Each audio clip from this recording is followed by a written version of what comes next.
به نام خدا و سلام بر شما. به مجموعه خبری ساعت 10 خوش آمدید. سرخط خبرها: دیپلماسی سرد، واژه‌های داغ. وزارت خارجه پاکستان میگوید هیچ اختلاف با افغانستان ندارد جز مسئله حراستگنی. مولوی عبدالکبیر در خوست با اشاره به پاکستان گفت برخی تلاش داشتند امارت اسلامی را منزوی کنند، اما اکنون خود در انزوا قرار گرفتند.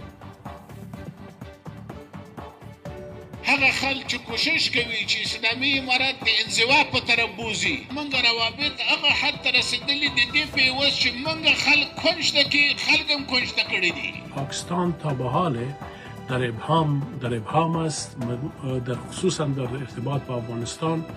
پالیسی افغانستان در حالت ابهام است. سایه بیم بر زندگی مهاجران، بازداشت‌ها، رفتارهای توهین‌آمیز و اخراج‌های اجباری افغان‌ها در پاکستان افزایش یافته. مهاجران میگویند حتی دارندگان کارت‌های اقامتی نیز از این موج سرکوب در امان نمانده‌اند. په دې وروستیو کې چې هغه مهاجرین چې هغه بینالي اصولو په رڼا کې مهاجرین قانوني بلل کېدل چې هغه POR کارت درلودونکي وو، هغه هم پاکستان غیر قانوني اعلان کړل او د په خاطر باندې هغوی د دوی کارتونه تمدید نه کړل.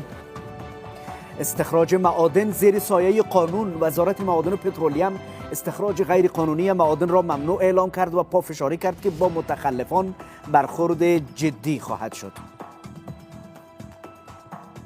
کاني مواد غیر قانوني خپل سره استخراج یو قانوني جرم ده. قانون پترولیم وزارت ته هیچ شرط په هیڅ صورت اجازه نه ورکوي.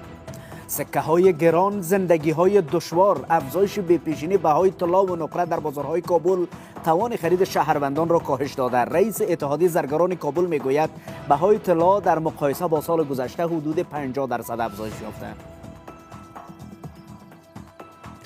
و خامنه‌ای در برابر سخنان دونالد ترامپ. رهبر ایران در واکنش به سخنان رئیس جمهور آمریکا درباره احتمال سقوط جمهوری اسلامی تاکید کرد که ترامپ به جای دخالت در امور ایران باید به مشکلات داخلی کشور خود رسیدگی کند.